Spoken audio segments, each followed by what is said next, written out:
Hey guys, welcome to the show. We got a great show for you tonight. I'm very excited. It's good to be back. A couple things. Book me on Cameo. All my reviews on Cameo got deleted for some reason with an update. So, like all my cameos that I did, they got deleted. I mean, I still made the money, don't get me wrong, but the reviews got deleted. And that just sucked. Because if you've booked me on Cameo, I do take that very serious to make people happy and cheer them up. So book me on Cameo and write a review so we could get that back going. I think we were at 70 reviews and then now we're at none. So it's kind of depressing in a way. Other than that, all my shows, keithreza.com. I don't know exactly when this is going to get released, so I don't want to plug anything in case it's already over. But right now I'm on tour with TJ Miller, and I'm opening up for Jay Moore again and Pablo Francisco. So I'm probably going to be where those guys are at.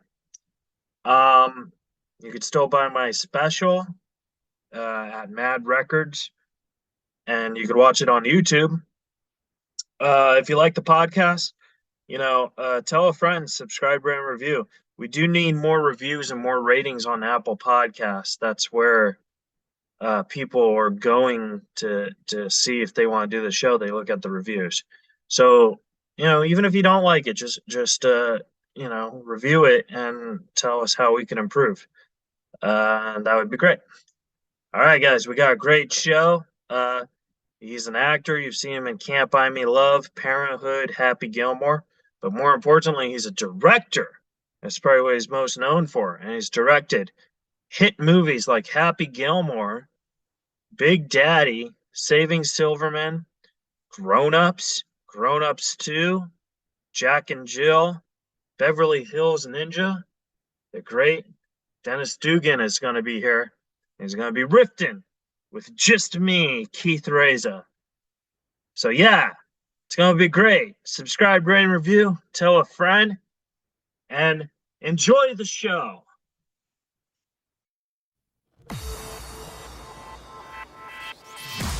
You're listening to Reza Riffs with Keith Reza and Alan Lee, right here on LA Talk Radio.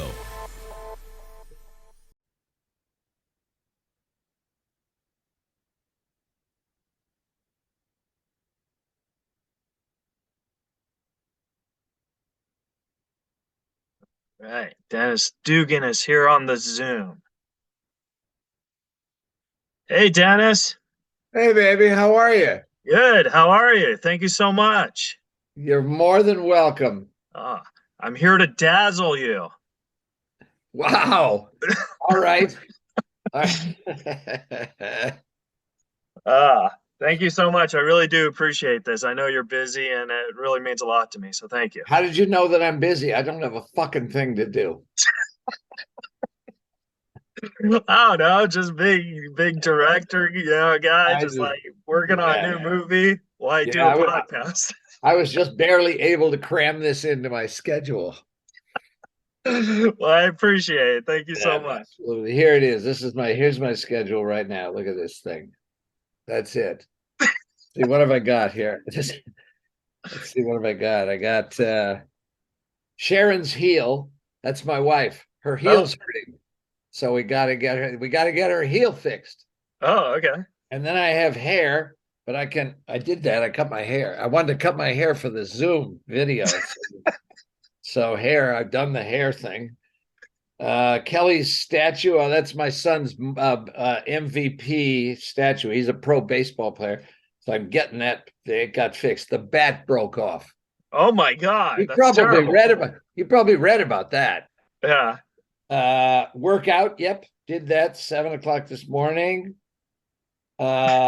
Start to reload studio, clean garage, move back into office. We had some flooding, Keith. We had some flooding and some mold. We had some mold problems too. Oh, that's scary, actually. Yeah. And that actually could relate to Sharon's heel, if you know what I mean.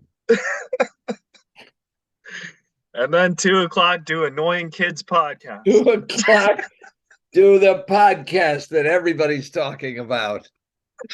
Uh, well, thank you, Dennis. I do appreciate that. Yeah, so I managed to wedge you in that pile of crap. So sad, actually. I'm depressed now. Oh, well, hopefully I could dazzle you and cheer you up. Yeah, so what's going on? Where's Alan? Is he around? He's not in this, huh?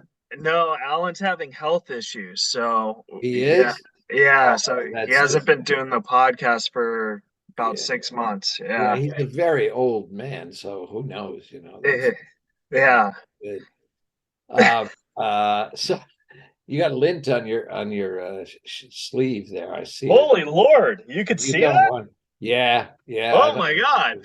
I just you can't be you can't be a Now real I'm very self-conscious. yeah, you can't be a real podcaster with lint on your fucking shirt. I always used to check when we were in the studio, but then when COVID happened and we went to Zoom, I didn't really care if I had lint. But Yeah, yeah, yeah. Or you could just say I gave it up for lint. oh my God, that's funny. I could There have you done go. that. That's yours. So Dennis, I wanted to start, because I know you do directing, but I think a lot of folks don't know that you also do some acting, and the dazzle you reference is from Parenthood, which I think is one of the best movies. And I wanted to ask, like, in your scene when you're doing the treadmill, how was it like memorizing lines, thinking, "Oh my God, I'm working out. Fuck, there's Steve Martin." Yeah. No, well, plus I also had Ron Howard. Yeah, he So directed it. Yeah, yeah. Yeah. I knew Steve a little bit before, so that was good. And I knew Ron really well, so that was also good. And it was a good what a tremendous script and I just loved the idea like get off the treadmill and start smoking. yeah. And that was one of those hidden jokes that I don't think a lot of people got until Yeah, after, like they'd have to watch it twice or something. right. So that was cool. And then you started directing TV stuff, and then your first movie was Problem Child. Yeah. And I wanted to ask you, what was it like working with Jack Warden? Because like that guy is a character actor, probably one of the best in the business. Yeah, Jack Warden was great. So I'd never directed a movie before, whatever. So I didn't really know what I was doing. And so they said, who would you like to play the dad? And I said, well, I love Jack Warden. And they go, all right. So let's just check and see. I check on him. We don't think he'll do it because we don't have any money. Right. So we get it. We get a message back from the agent. They go, no, he says he's passing. And I said, well, tell him, because I was getting like minimum to do the movie. And I was getting 3 net points, for profit participation, but net points mean nothing Right. because you never get them. So, because the movie no movie is ever in profit. That's true. So I said, call him back and tell him I'll split my 3 points with him. And they said, well, you can't do that. And I go, they're my points, right? And they go, yeah. Okay, so tell him I'll split my 3 points with him. So they call him back. They said, okay, the director says he'll split 3 points with him. And we get a message back and they go, Jack says that's so generous.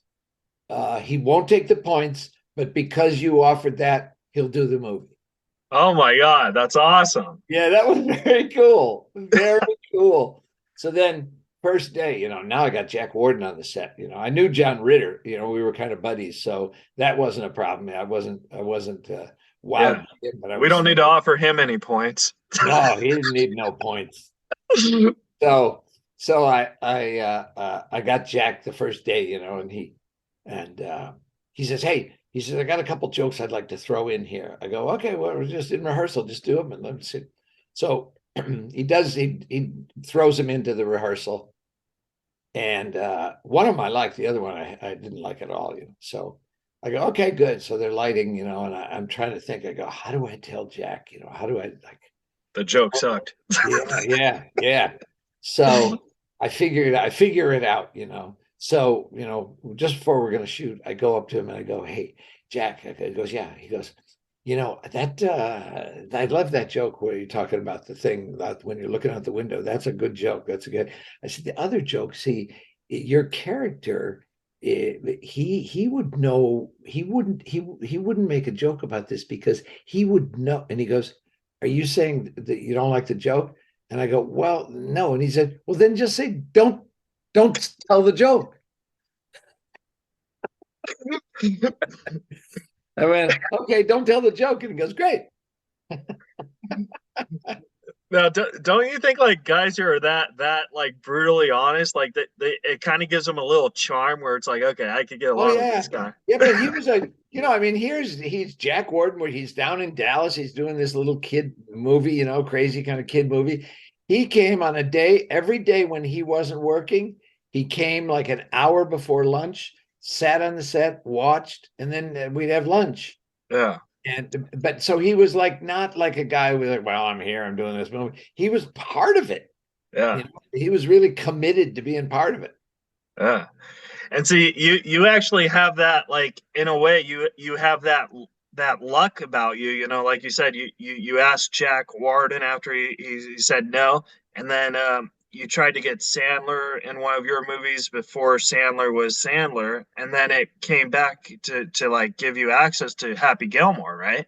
That was the craziest thing of all. Yeah. I was doing this movie for the Zucker brothers, and they'd never hired an outside director. They'd always done the writing and directing themselves, so I was the first outside director. Yeah. And so they were like I don't think they didn't really know how to well, one of them didn't really know how to deal with a director who because he wasn't the director. I'm not telling which one, but one of them. Right. So they would like I brought in Adam Sandler 4 times to read. And the 4th time they said, this guy's not getting this part, so just don't bring him in anymore. And because he wasn't Adam Sandler then, he was just Adam Sandler, somebody, It's a mistake they probably regretted the rest of their careers, though. Well, then the other thing was I brought in a tape of this other actor that my agent, Bobby Gersh said, hey, this guy. So I say, this guy's great. So I bring the tape in and I put it in the machine. I show him. And one of them was the grumpy one. He was reading the Variety, and he looks up over the top of Variety. And he goes, "Nah, he's TV. No, he's TV." And I went, "He's really good." And he goes, "He's TV." I go, "Okay, fine." That was Jim Carrey. Oh my God! You could have had like the 2 best comedy stars of all time. We could have got him for like 50 grand total. They would have paid us to do the movie. Yeah. So we could have had them. And then I had seen this guy in Second City, not in the Second City upper stage, but in like the basement version, the minor leagues. Chris Farley. Holy Lord. And I wanted him, but Saturday night, right after I saw him, Saturday Night Live swept in and grabbed him. Yeah. So we can't really do anything on that one, Well, we could have had Farley, Carey, and Sandler. Yeah. But do you think that in a way, like, say, for example, that you did get them, do you think like you're, not just their careers, but also your career, it wouldn't like transition? Because who knows, maybe Happy Gilmore never would have happened, or maybe for Carrie's sake, maybe Ace Ventura never would have happened. Could have yeah. I remember as they asked me to audition for that movie, for the that movie, the Pet Detective. Ace, yeah. And I went, nah, I'm not really good. That's not for me. I'm not that guy. And then I saw it and I went, yeah, that's that guy. Yeah. Now, I Okay, apologize. so all right, so to your point, so I also, another guy I brought in a bunch of times was Griffin Dunn, Oh my God. and they turned Griffin Dunn down. These Yeah, guys not know anything about comedy and they I did know. airplane? They did, at the beginning of their career. Uh, uh, uh, I don't want to speak ill of anybody, but it was like, like trying to get on the same page with them, which was like not easy. Yeah, So, yeah. so like, I don't know, 3 years later, something, whatever, I get a call, and they say, hey, there's this sending over this script. They're going to shoot this movie in Vancouver. They're 5 weeks from shooting. They don't have a director, so they want to meet you in the morning. So I get the script, I read it, I make a bunch of notes. I have like, because the script was a little here and there and whatever, funny as fuck, but it was a little bit messy, but like fun messy. Right. And so I have like, 10 pages of notes. And so I go to Universal, knock on the door opens. It's Sandler, who now is Saturday Night Live Sandler. Right. And the kindergarten school, the school movie thing, Sandler guy. So he goes, you, and I go, you, and he turns to everybody and he goes, I'm not in the door yet. And he goes, this guy, he said, you brought me in 4 times for this movie. And he said, every time he said, I would call my friends and I go, I think I got this movie because they're bringing me back again. And I said, I really wanted you. And he said, I know you really wanted me. And he said, because of that, you've got this movie. And Oh, I'm still in the hallway. And that's who Sandler is. He's the most loyal guy. He is dead loyal at all times. So I go, really? And he goes, yeah. So now I take my notes and I hide my notes behind my back because all I can do now is talk myself out of it yeah. by saying, hey, I don't like this. We should change that, whatever. I go, I'm not saying anything until I sign the papers. Right. Well, I'm gonna try and keep my Sandler questions to a minimum because I know you probably get asked a lot, but the truth is he is part of you. You know what I mean? So I Yeah. apologize if you hear these questions again, but I wanted to ask you because not only when you direct Sandler, I think a lot of people don't know, but you direct a lot of great uh, supporting characters as well, like in Happy Gilmore, Christopher McDonald, who I felt really complimented the movie because he was the bad guy, but in a way, he was just as likable as Happy. You know what I Right. mean? Right. Yeah. So, Yeah. So here's a good Chris McDonald story. So at the end, when there were a bunch of times when we were shooting that I'd say, okay, we're going to shoot this like a long putt.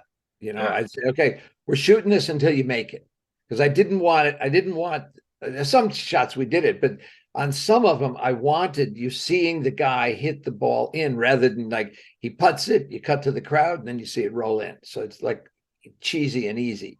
So I'd say to Sandra, I go, we're doing it. We're standing here till you make this 30-footer, So we do that. So with McDonald, I wanted him to make the big long putt.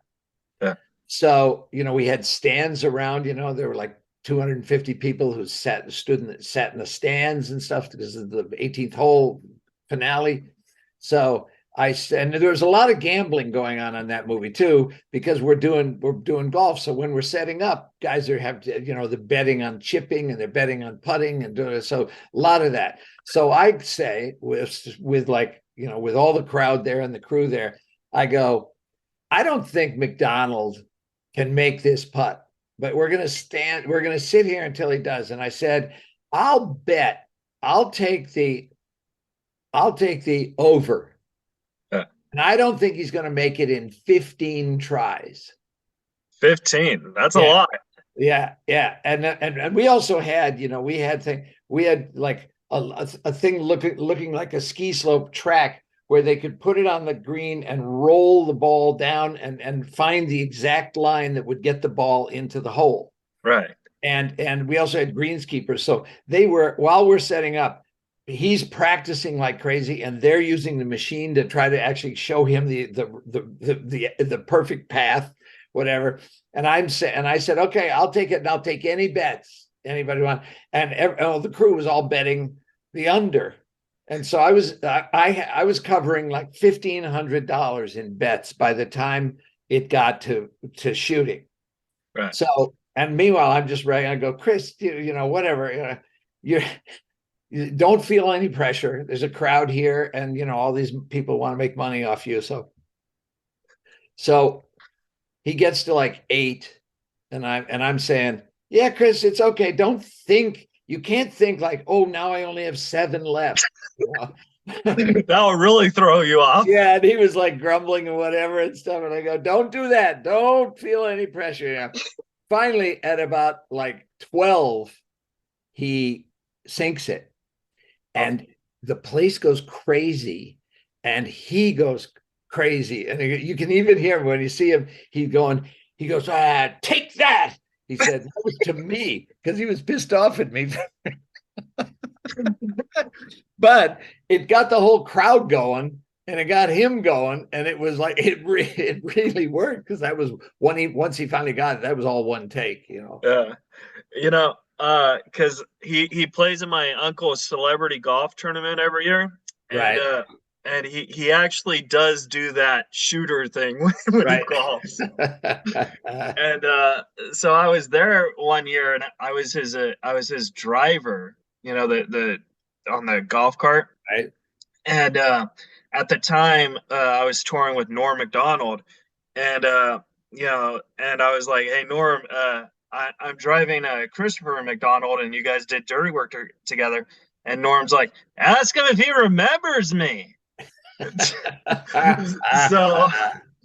So I was like, "Oh, Chris, do you know who Travis Cole is?" And that was the character he played in Norm's movie. Right. And he didn't remember. And I was like, Norm, I don't think he remembered it. But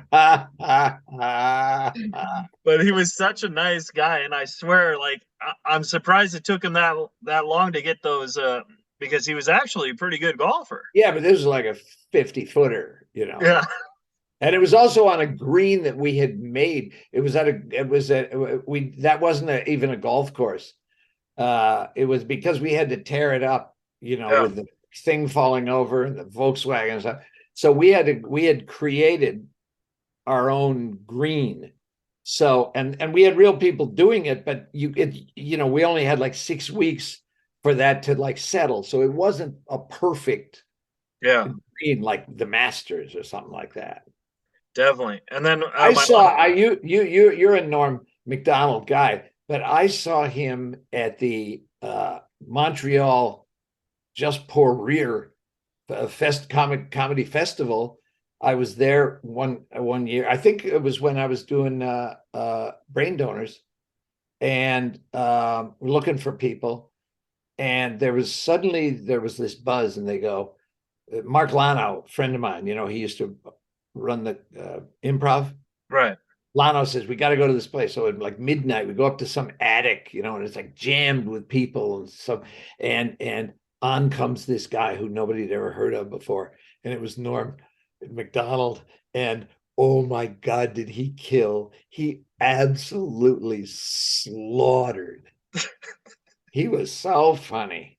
I don't know if I should tell you this, but I picked him up one time from the set of Grown Ups. Right. Because I was his opener, and I was his kind of assistant. Right. And I picked him up, and I was like, so how was it? And Norm's like, I just slept all day. I know. Yeah. He sat by the basketball court. So I was like, oh, okay. That's what he did. I have a photo of him sleeping there. He's like, I'm pretty sure they're gonna cut me out of this movie. No, we didn't. No, but that's what he was saying, because he was sleeping and stuff. But so my last Happy Gilmore question I had for you is because when you go to different cities on the golf, did you guys just play at the same green but like a different hole, or did you actually go to different cities for that? No, it was all in Vancouver. We didn't have any money. Okay. It was all in Vancouver, and we would do stuff like, we got really good at it. I mean, there was a time we had to get like three shots, um, and one of them was a putt on a green, and two of them were tee offs on in different tournaments. Yeah. And this is how, sun was going down. So we had, this was one of those ones where I said, Sandler, you got to sink this 30-footer, you know. So Yeah. he goes, and he got really good, even with that big putter, the hockey putter that he cursed me for, because he thought it was such a good idea, but it was so difficult to handle. That's why he had to have his hands apart, Yeah. because the head was so heavy. It looked heavy. Yeah. Yeah, it was heavy. So uh uh so he hit like five of them, and he finally sank it. As soon as he sank it, and everybody goes, wow, I go, cut. And the second I said cut, the greens guy comes in, puts the plug for the hole back in, and at the same time they put down two markers for a tee, and we had a separate group of extras in different shirts for a different tournament, and boom, and suddenly the green where we were just saying with the same camera angle became a tee. Oh my God. Was Yeah. that your idea? Like, Yeah, did oh you yeah, think that? because we had it, Oh, because we were, again, we had no money, and we had short, we had to cram stuff in. So we did that, and as soon as that tee off shot was gone, we turned the cameras around, and the other extras who had been off had different shirts on, and so we teed off the other way. So oh, we got three shots in like 20 minutes. oh, that's awesome. That's pure Yeah. genius. Yeah. Yeah. And that's the way we did the whole thing. Yeah. Because we were looking at all different golf courses around the Vancouver area. And finally, at one point, I said, "You know what a golf course is?" And they go, "What?" And I go, "Green grass and trees." Trees. Yeah. Said, nobody knows what I said. The only thing we're changing is shirts. So we Right. shot we only shot on like two, maybe three different golf courses. Oh, that's awesome. Yeah. And then you went on to another Sandler film, which I feel is probably the best movie, one of the top 10 of all times. Of my favorite is Big Daddy, and I love it because I find it's funny, but I also find it that it has so much heart in it. You know what I mean? Yeah. Yeah. So like, what was that vibe? Where it's obviously a comedy, but it's a heartfelt movie. Because Sandler Yeah. does amazing acting in that. Yeah, he does. He really does. And I was really proud of him for that. Uh, so yeah, it was like if you just look at his career, it was like a next logical step for him to go there. Um, and I remember when I was first talking to him about it, I said, none of them had kids. Yeah, Hurley, he didn't have kids at the time. Sandler didn't have kids, So I had a kid, and I said, it's you have to look at it not from you like acting on the kid, but you have to look at it from how is the kid fucking up your life. right. And so they said, oh yeah, and I said, so I said, because once you bond with that kid, you're screwed. Yeah, You can't. And so there's a shot in there when he finally says, okay, I've got the kid. And he said, let's go to the park. They go downstairs and they're on the street, and the kid won't cross the street. He holds out his hand for him. He says, I can't cross the street unless you hold my hand. And he goes over, and we have like an insert of the hands going together. And I go, at this point now, Sam, you're done. yeah. You're stuck with this kid. Yeah. So that was great. I loved it, and I loved the challenge that we had, keeping the comedy but getting the heart. And then I got to work with Leslie Mann too, who is like beyond genius. Yeah, yeah. I like Leslie too, but you also got to work with the great Christy Swanson, who I'm a huge fan of. Oh yeah, she's great. She's Yeah. great too. Yeah, yeah. Yeah. I'm starting like because she said she did like I interviewed Alan Covert and Right.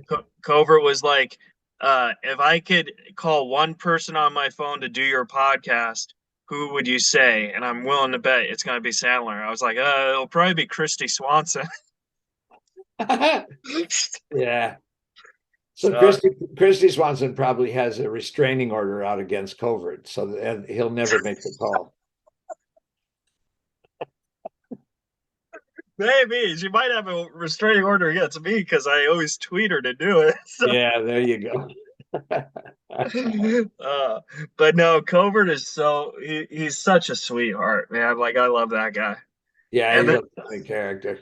yeah, You know, that I didn't know him, right? So I get the job, and Sandler goes, "Yeah, this guy's playing my caddy," and he had that like mountain Grizzly Adams beard and hair and shit, and so that's how I knew Covert. And yeah. I have, I know you have your issues, but I have one thing. I have face blindness, Oh, and it's not, it's a spectrum. yeah. You can never remember any faces, or you can remember every face. There are super recognizers at the other end who can they could see a baby photo of somebody and know who that person is. Oh, is that what you have? No, no, no. Oh, I've got the forgetting part. oh. So so I'm like, I'm like probably 70% on the forgetting. So like Yeah. once I learn the face, then I've got it. I don't forget them. Oh, But cool. but I can look at three photos of somebody and think they're two or three different people. Right. Okay. So I actually found out that I had it when I was watching 60 Minutes, and they started an episode about it, and I shot out of my chair and I said to my wife, I go, that's what I have. I didn't know there was a thing. I just thought I was an asshole who didn't care about people, and I really did. And seeing that episode made me feel like way more comfortable, because I realized, oh, so this is an actual thing that I had. Yeah. Well, So I so don't so I don't think so you're an asshole. I think you're a sweetheart. well, yeah, but come up to me like in 3 weeks from now, and I go, who the fuck are you? Uh, so so so I do the whole movie with these guys, and then now we're in the editing room, and like 3 weeks later, whatever, Sandler comes in with some guy, and we're showing him stuff, and uh and I introduced myself to the guy he's with, and he goes, "You know me?" And I go, I hear the voice, and I go, "Fucking Colbert," because he'd shaved and he had a regular haircut, but I only Right. knew him as Grizzly Adams guy. Otto. Yeah, Otto, you're right about that. Yeah. And then you did Beverly Hills Ninja, which was Chris Farley's movie. And that movie too, it had a great supporting cast like Chris Rock and then Robin Shue and stuff. So I wanted Yeah, to ask, what was it like working with Robin Shue, because he's really big in the Asian community and not so much in the American community. yeah, yeah. He was good. He was good. Um, but Rock was the guy that because Rock had done, he had done CB40, Yeah, and it didn't work. So the Sony people went, because we needed a sidekick for Farley, and the Sony, I go, what about Chris Rock? He's really funny. And they go, nah, he's cold. No, no. And I go, no, he's really good. He's really funny.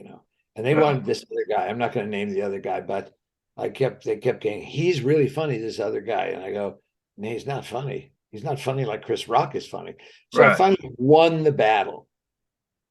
And it was a big battle, and they were pissed off at me, but I won the battle. And I got Rock in. So we do the movie, and then I'm editing for like 6 months. And during that time, he did that. Remember that when he played the little midgety guy in the commercials? Chris Rocket. Yeah, uh whatever. He was. They were famous kind of little commercials, and he was like at a basketball game, where they're sitting on the chair. He played a miniature guy. I don't remember, And but then I believe you. and then at the same time, his HBO special came out and exploded. Yeah. So now we go to the first preview, and movie's going on. Chris Rock comes on screen. The whole theater goes. Wah. We come out, and now the executives who like were mad at me for getting him. They go, put everything you've got of him in the movie. Yeah. He's hot. I go, and I because I'm a gentleman, I said, I told you so.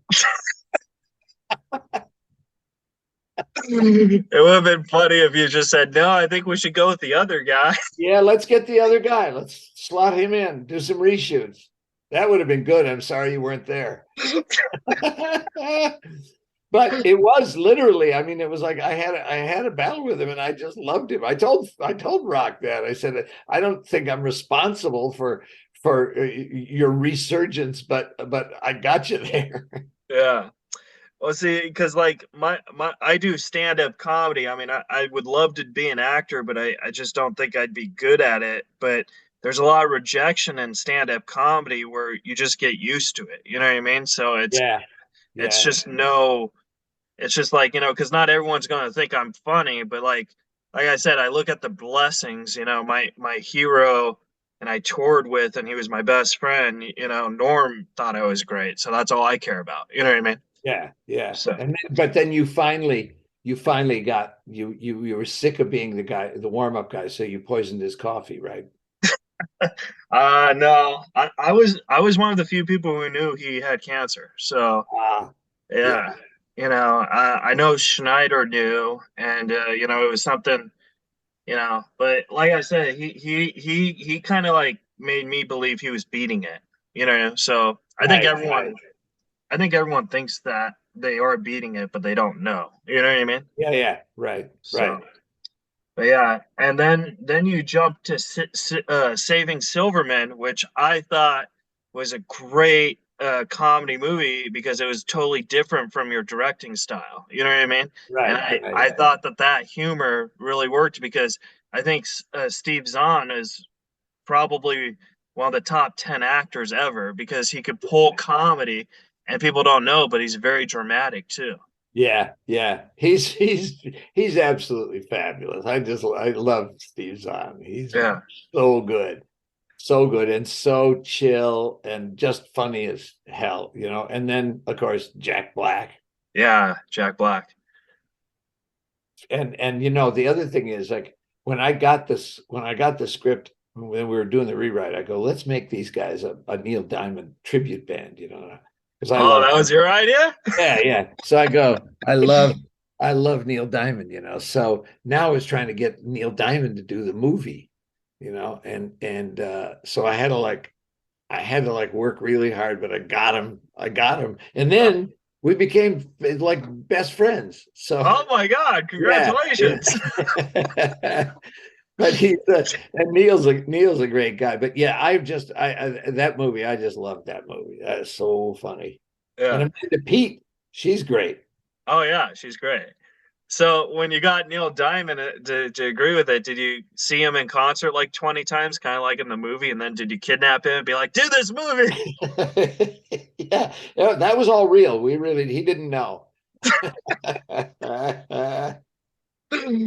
My favorite part is like when he's like, you guys are sending me those naked pictures. And Steve's like, we didn't send you any naked pictures. And then he looks at Jack Black. He's like, dude.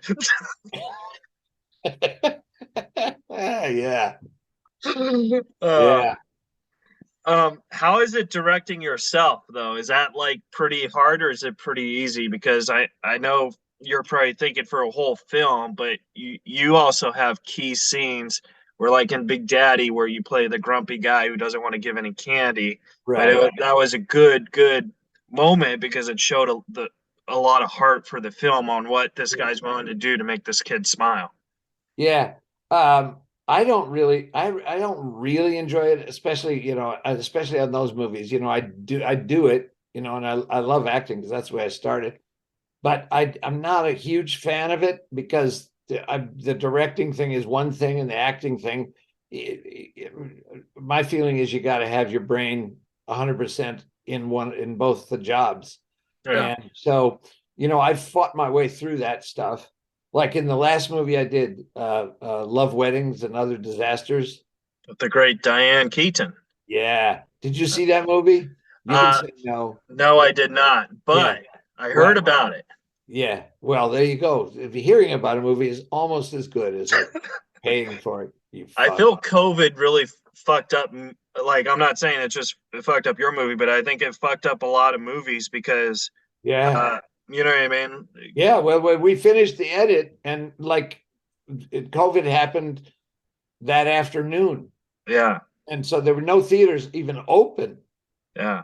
So we just went to video. But I was gonna. There's a game show host in this like Chuck Barris, like a cheesy, sleazy, drunken game show host, and Jim Jeffries was going to do it. Oh my God.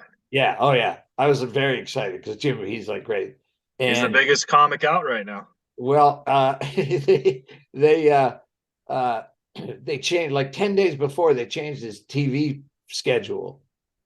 He was doing it, hosting his show, and so he had to drop out. And so I just went, all right, I'll do it. And then I was so happy that I did it. But it was difficult. It was hard. Fortunately, our prop lady in Boston had been a Second City person. Oh, that's awesome. So I said to her, I go, I'm going to do this, but I said, you got to like on the side, you got to give me tips, And so I was the DP and a friend of mine. They were doing the camera directing, but every once in a while, Molly would come over and go, "Hey, what a try!" So she was the stealth director on that one. But I really, and to your question, I really enjoyed that. And so when I finished it, I called my agent and I said, let's how do you do regenerate Yeah. my acting career? And he goes, great, let's do it. So I'm back. I'm back. I'm available for work. I'm available Awesome. for work. All right, cool. I'm because I take screenwriting class and they say how you write a story better is write actors you like to keep the characters going. Doesn't mean they'll do it, but so Yeah. like I'll be like, all right, I'm writing a great story and I'll have you in mind. I'll be like, all right, Dennis, it's Yeah, yours. that's it. But now you have to see Love Weddings and Other Disasters. I I'm promise sorry. you I will because I'm a huge Diane Keaton fan. Yeah, and by the way, Jeremy Irons, fabulous in it. Just Oh, really? Oh yeah, he's so good. He's just really, really good. Well, Yeah. So you have my word. I will watch it this week and I'll email you and I'll be like, this beautiful. is Yeah. Text fantastic. me, email me, send up a smoke signal.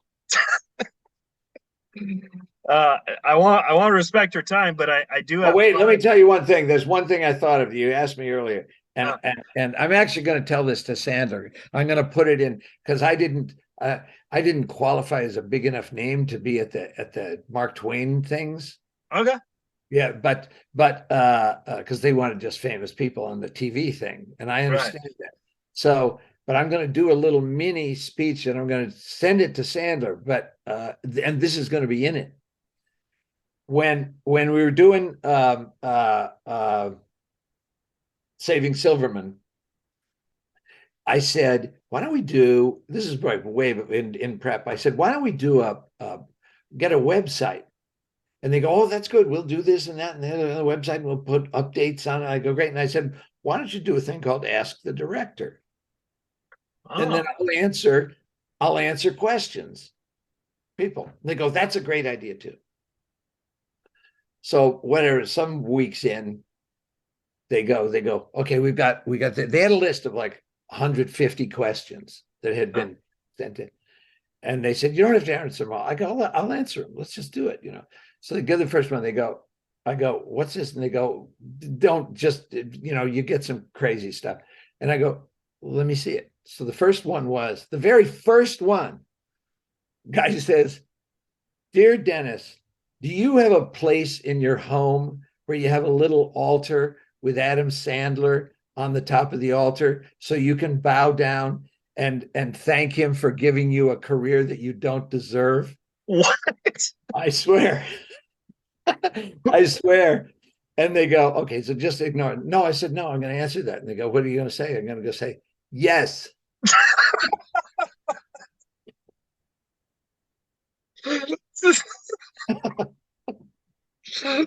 That's great. I sure do.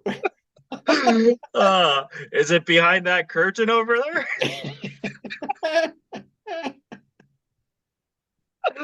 Oh my God.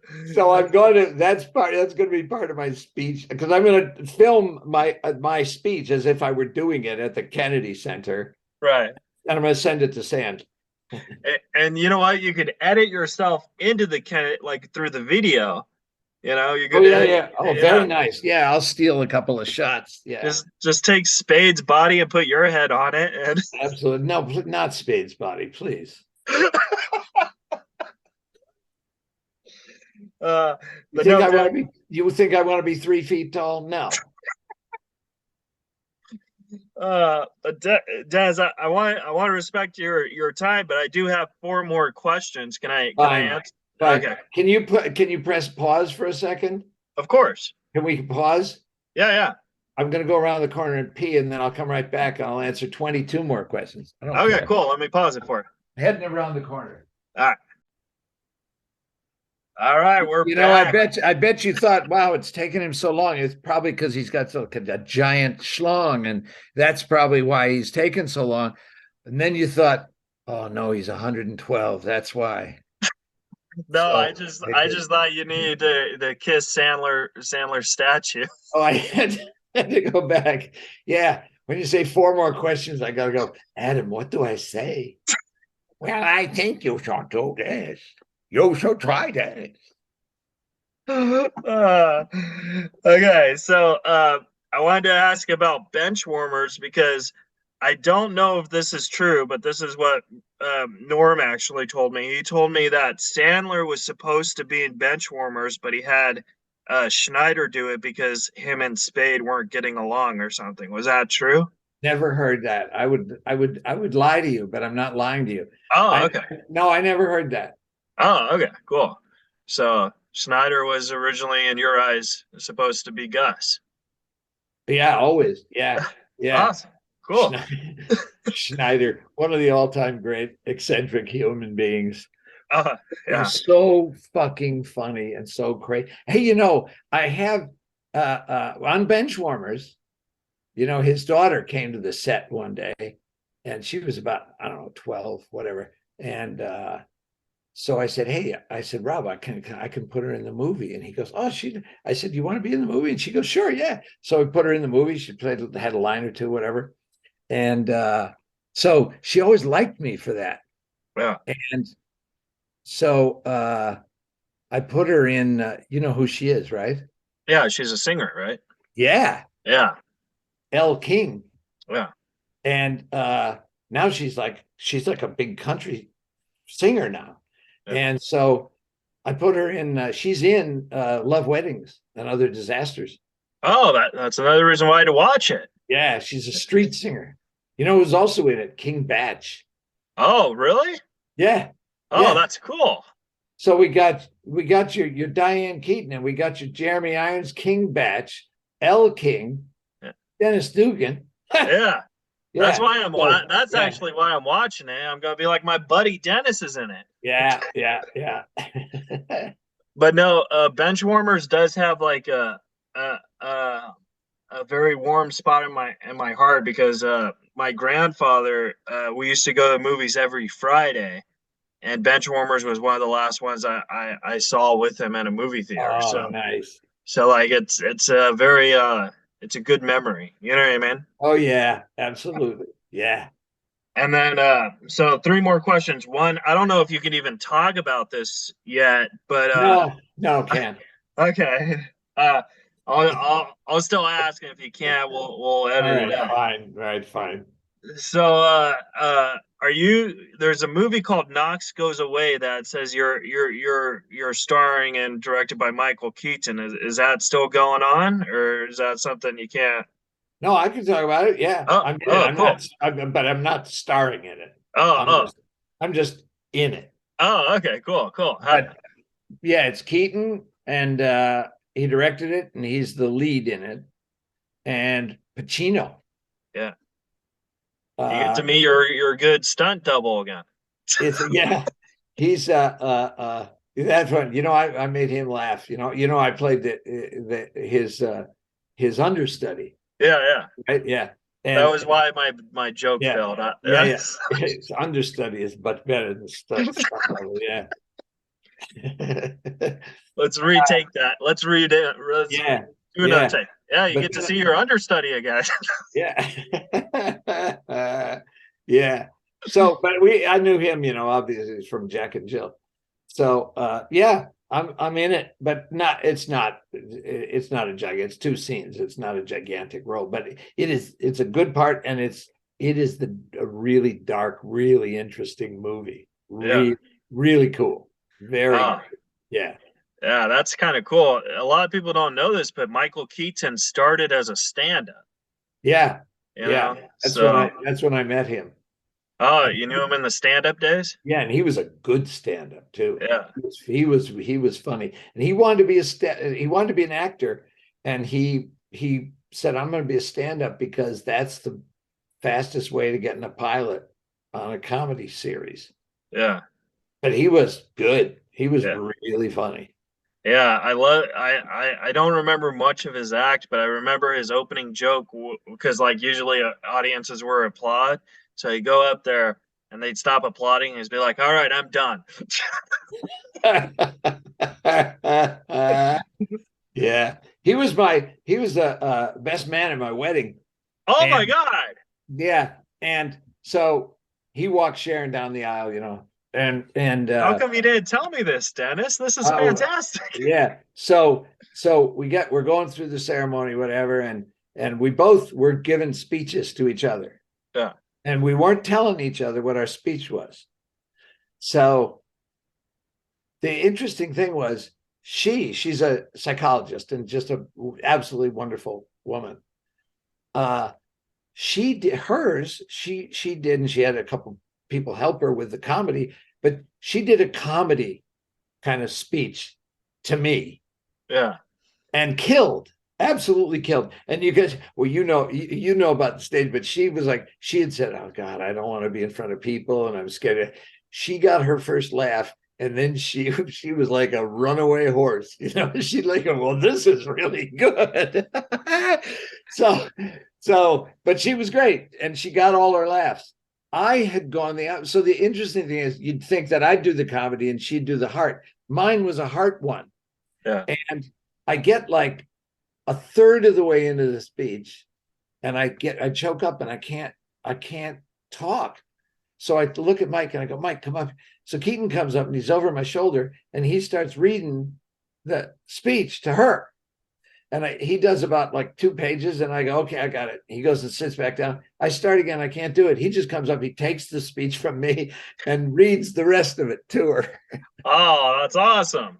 Yeah. That's what a best man does. Yeah. Uh, so the the the second question I have is if you could go in a time machine and talk to a young Dennis Dugan and give yourself advice of what you know now, what would it be? Okay. Well, I would give myself two pieces of advice. Uh-huh. First piece of advice was, I would say, to myself, "Hey, you in the future. Don't change anything you do, or you won't meet Sharon." Okay. That'd be one. That'd be one thing. Or I'd say, just go find her, right? Uh, and then I'd be okay. But what I would say is, I would say to myself what I say to anybody who asks me advice, like, because a lot of younger people now, they think, they go, "You're the legend, you're the comedy guy." So I would say, be a creator, not a waiter, in terms of like, there's two meanings of the word waiter. One Yeah. is a guy who like brings your food to you, or you sit waiting around for somebody to write a script and then to get it to their agent and then get the movie started and then get to a casting director and then get to you. Yeah. Or do what Sandler does, create your own stuff. So I would have, because now it's like, now I write and direct and act. But Yeah. if I had known then what I know now, I'd have been doing that. Yeah. Yeah. Oh, that's awesome. I'm so glad you didn't say I would tell myself not to do this podcast. That, let me finish.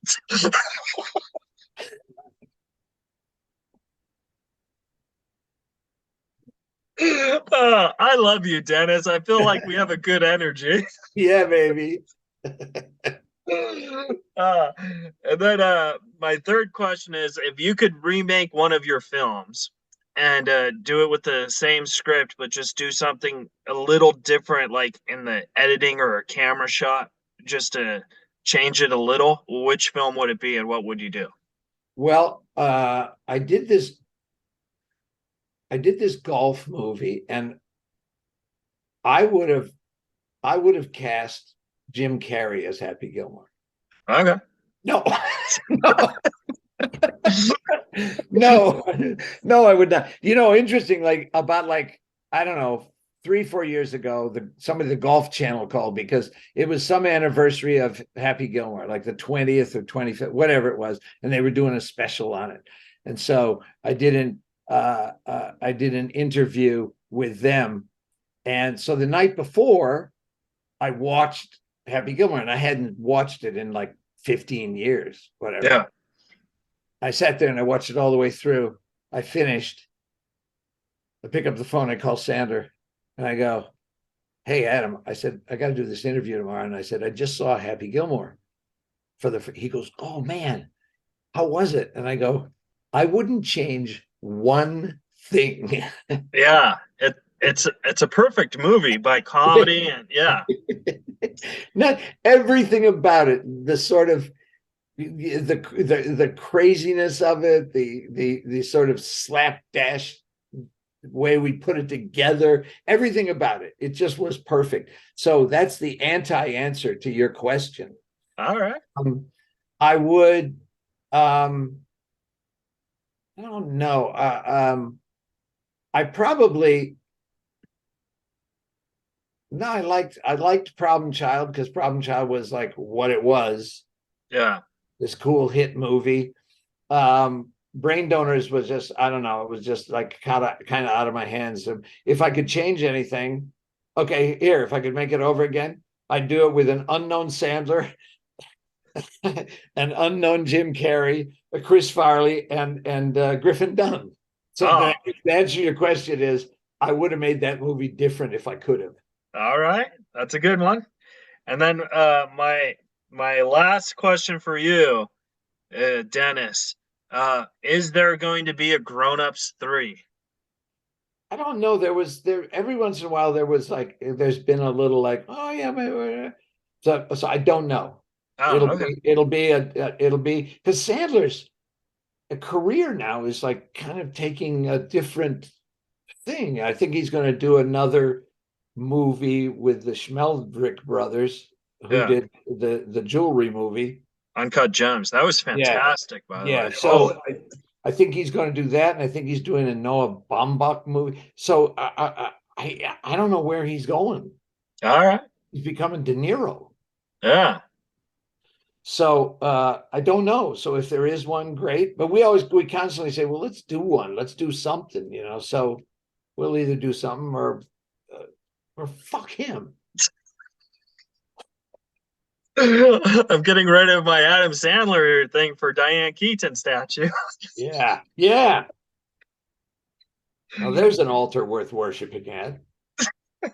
I was in a movie with her, I think like 45 years ago, whatever. Yeah. It was a movie nobody ever saw. It was with Michael Caine, Jimmy Caan, Elliot Gould, Diane Keaton, called Harry and Walter Go to New York, and directed by Mark Rydell. and it bombed, just Yeah. bombed. But I became kind of friends with Diane Keaton, who I just like my heart. Oh, Yeah. Woody Allen got her, that bastard. Um, so we kind of stayed in touch through the years. Here, 4 years later, hey, how are you? But then she called me up because she saw Grown Ups with her nephew or something, and she goes, "Oh man, that's so funny, it's so great." So like a couple of years later, I called her and I said, "Hey, I got this movie where you play a blind lady, and you want to read it?" And she goes, "Yeah, I'll read it." And then Why are you spoiling it for me? I told you I was going to watch it. oh yeah, you are. So she called me back and she said, "I'll do it." And I said, I've been trying to get the movie made for 15 years. Yeah. And Diane Keaton said, yes. Boom, the movie got made. Oh, that's awesome. Yeah, Uh, yeah, yeah. all right. Well, Dennis, thank you so much for rifting with me, and it's good to meet a new friend, and I appreciate you very much, and thank you. You got it. Well, thank you. Thank you for asking me. I know that I saw, when you sent me the email, you made a mistake because of all the other people you asked that turned you down were in that chain. So, and then you go, and then I think you texted your producer, whatever, and you said, maybe Dugan will do it. What the fuck, So, but I don't mind being eighth choice. Oh So, no, I actually wrote you 2 years ago, and then I started again because I'm the type of person, like, maybe it's with my Asperger's or whatever, but I believe I believe in my heart. People, like, I know I'm not a big name or whatever, but I believe in my heart people enjoy talking to me. You know what I oh mean? yeah, oh So, yeah. Well, it's good for you to have your fantasies. And if you're you want to, and if believing that makes you happy, keep believing it. all right. Well, Dennis, thank you so much, pal. All right, buddy. Thank you very much. All right, Goodbye and good luck. all right. I'll see you later. I'd keep talking to you, but I don't, because I don't know how to turn this off. Fucking. I'll end it. All right, buddy. You're listening to Reza Riffs with Keith Reza and Alan Lee, right here on LA Talk Radio.